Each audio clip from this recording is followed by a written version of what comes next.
ആദ്യം ജേർണലിസ്റ്റ് ആയിരുന്നു, പിന്നെ ഡയലോഗ് എഴുത്തായി, പിന്നെ അതിനുശേഷം ഡയറക്ഷൻ ചെയ്തിട്ടുണ്ട്, പാട്ട് എഴുതിയിട്ടുണ്ട്, അഭിനയിച്ചിട്ടുണ്ട്. ഇത്രയും അയ്യോ പാടിയിട്ടുണ്ട്. ഇവിടെ ഇരുന്നാ മതിയോ? Oh really sorry. അപ്പൊ പാടിയിട്ടുണ്ട്. എല്ലാ ഫീൽഡിലും നമ്മൾ തലവെച്ചിട്ടുണ്ട്, കൈവച്ചിട്ടുണ്ട്. അപ്പോഴാണ് ഏറ്റവും വലിയ പ്രശ്നം. നമ്മളൊരു സിനിമ സെലക്ട് ചെയ്യുമ്പോ നമ്മൾ പല തരത്തിൽ ചിന്തിക്കും. അത്രയും കാര്യങ്ങൾ നമ്മുടെ തലയിൽ വെച്ചിട്ട് എങ്ങനെയാ നമ്മളൊരു സിനിമ സെലക്ട് ചെയ്യുന്നത്? എന്തൊക്കെ കാര്യങ്ങളാണ് നമ്മളൊരു സിനിമ സെലക്ട് ചെയ്യുമ്പോൾ? ഒരു സിനിമ അഭിനയിക്കാൻ വേണ്ടി ഇപ്പം എനിക്ക് 2012 കാര്യമൊന്നുമില്ല. നല്ല വേഷമാണോ, ചോദിക്കുന്ന പൈസ കിട്ടുമോ, ഇതൊക്കെയാണ് പ്രധാനപ്പെട്ട. പിന്നെ നല്ല ഡയറക്ടറാണോ, നല്ല പ്രൊഡ്യൂസർ ആണോ, ഒരു സാധാരണ ക്രൈറ്റീരിയൻസ് ഉണ്ടല്ലോ. ഓക്കെ. അപ്പം ഇപ്പൊ ഈ ഗോദ എന്ന് പറയുന്ന സിനിമയിൽ അഭിനയിക്കാൻ വേണ്ടിട്ട് ബേസിൽ എന്ത് മന്ത്രമോ മായയോ ആണ് ചെയ്തത്? പറഞ്ഞപ്പോ തന്നെ എനിക്ക് പിന്നെ ഏറ്റവും ബേസിൽ തന്നെ അങ്ങനെ വലിയ കമ്പൽ ചെയ്യേണ്ടി ഒന്നും വന്നില്ല. ഗുസ്തി എന്ന് പറഞ്ഞാൽ ഞാൻ വീണു. അതെന്താ കാര്യം? ദങ്കലിന്റെയും മറ്റേ അന്ന് ദങ്കൽ ഒന്നും വന്നിട്ടില്ല. ദങ്കലിന്റെ ഒന്നും വാർത്തകൾ അങ്ങനെ കാര്യമായിട്ട് വന്നു തുടങ്ങിയിട്ടില്ല. ദങ്കലും സുൽത്താനും വന്നു തുടങ്ങിയിട്ടില്ല. ഇവരിത് പ്ലാൻ ചെയ്യുമ്പോ ആക്ച്വലി ദങ്കലും സുൽത്താനും ഒന്നും ഇത്രയും ഒരു അത് സംബന്ധിച്ച വാർത്തകൾ വരികയോ ഒന്നും ചെയ്ത് അതിന്റെ ഒന്നും ഒരു പ്രൊമോഷൻ ഒന്നും തുടങ്ങിയ കാലല്ല. നല്ലപോലെ അവര് പ്ലാൻ ചെയ്ത് സമയമെടുത്ത് ചെയ്തുകൊണ്ടാണ് ഇത് ഒരു പക്ഷേ ദങ്കലും സുൽത്താനും ഒക്കെ കഴിഞ്ഞു വരുന്നത്. അല്ലെ actually they were planning to release it prior to that. ഇടയ്ക്ക് വെച്ച് തടസ്സങ്ങൾ വന്നു.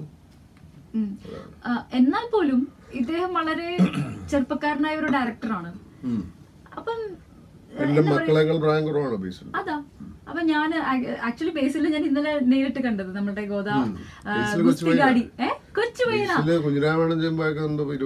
വയസ്സുണ്ടായിരുന്നുള്ളൂ. അല്ല അപ്പം ഞാൻ ആലോചിക്കുക, ഇപ്പൊ ഗുസ്തിന്ന് കേട്ടു ഞാൻ ഫ്ലാറ്റ് ആയി എന്ന് പറഞ്ഞു. പക്ഷെ അതല്ലാണ്ട് സംവിധായകന്റെ പ്രായവും നമ്മൾ കണക്കിലെടുക്കുമല്ലോ, ഇത്രയും സീനിയർ ആയിട്ടുള്ള അല്ലെങ്കിൽ ഇത്രയും എക്സ്പീരിയൻസ്ഡ് ആയിട്ടുള്ള ഒരാളെന്ന രീതിയിൽ.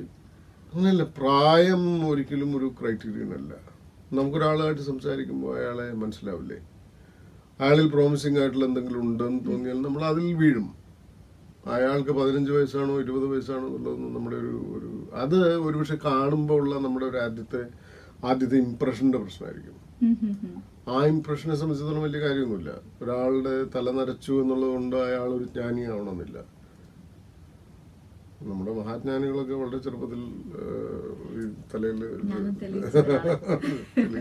ഇപ്പൊ ഈ കൈകാര്യം ചെയ്തിരിക്കുന്ന എല്ലാ ഇതെടുത്ത് നോക്കിയാല് ഞാൻ പറഞ്ഞ ജേർണലിസ്റ്റ്, സ്ക്രിപ്റ്റ് റൈറ്റിംഗ്, ഡയറക്ഷൻ, പാട്ടുകാരൻ, ലിറിസിസ്റ്റ്, ആക്ടർ, ഇത്രയും കാര്യങ്ങൾ എടുത്തു നോക്കുമ്പോ ഏറ്റവും